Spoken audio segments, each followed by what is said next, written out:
Isang mapagpalang araw po sa ating lahat. Ako po si Emmanuel O. Alejandra. Itong aking daily devotion ngayong April 21. And for today, we are going to talk about Solomon and why we should pray for wisdom.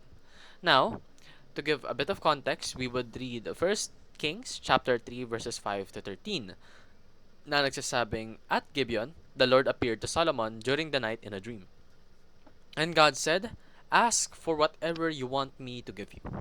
Solomon answered, You have shown great kindness to your servant, my father David, because he was faithful to you and righteous and upright in heart. You have continuous you have continued this great kindness to him, and have given him a son to sit on his throne this very day. Now, Lord my God, you have made your servant king in place of my father David.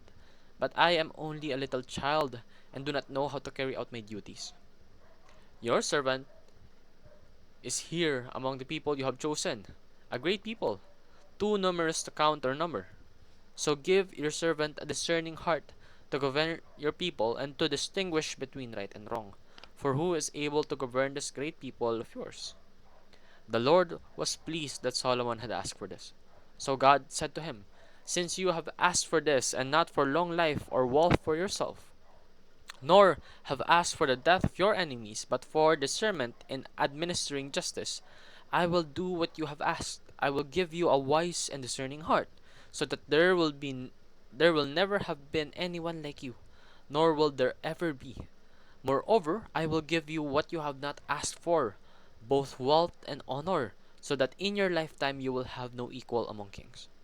So, God is generous and willing to bless us through prayer. In this specific instance, makikita natin yung mapagbigay ng ating Panginoon. He is so giving. Handa siyang ibigay kung ano yung prayer natin. As long as nakikita niya na yung prayer na yon ay nasa tamang posisyon. Look at this, for example. Solomon could have asked for a better kingdom, for eternal life, for something so unattainable. Kasi ikaw, imaginein mo, kausap mo yung Panginoon. Then, sinabi niya sa'yo, ask for whatever you want me to give you. Nandun na yung keyword na whatever. Pero, kung nandun ba kayo sa posisyon ni Solomon, ano sasabihin niyo? Na narinig nyo na kahit anong gusto mo, sabihin mo lang, bibigay sa'yo ng Panginoon.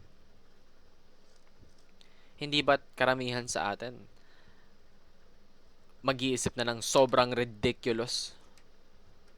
Well, Solomon asked for something more valuable than any materialistic thing in this world. And that is the ability to discern the heart and be wise. So this shows us that God is pleased when people ask for wisdom. Kasi nung hiningi ni Solomon to, natuwa yung Panginoon. Sabi niya, ang dami mong pwedeng hilingin, pero ito yung hiniling mo. Nakakatuwa. To have a discerning heart. It's such a unique thing to ask for and something that all of us need. We are deceitful in nature. We are sinful. Most of the time, we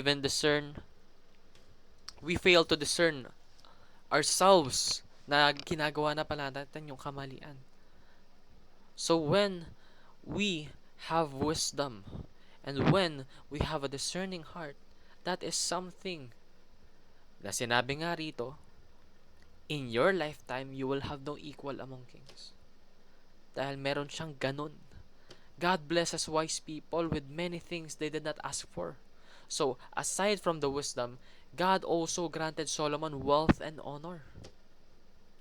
Kasi ano yan alam niyo yung slippery slope. Na kung saan, kapag nangyari yung isang bagay, it will be a cause and effect. And it so happens that when you have wisdom, kung meron kang karunungan, kaalaman, wisdom and knowledge paired together, you will naturally have wealth and honor. Kasi alam mo kung ano yung kailangan mong gawin in order for you to be successful in many aspects of life. Not only financial, spiritual, emotional, relationship, everything. Talagang napakaganda nung wish ni Solomon. So let us make Solomon an inspiration. Let us pray for God's blessings so that we may bless others, not for ourselves. Tandaan po natin, when we are praying, kailangan hindi lang tayo nagpe-pray para sa sarili natin. We need to keep in mind God's will. And we need to keep in mind that we are here to serve.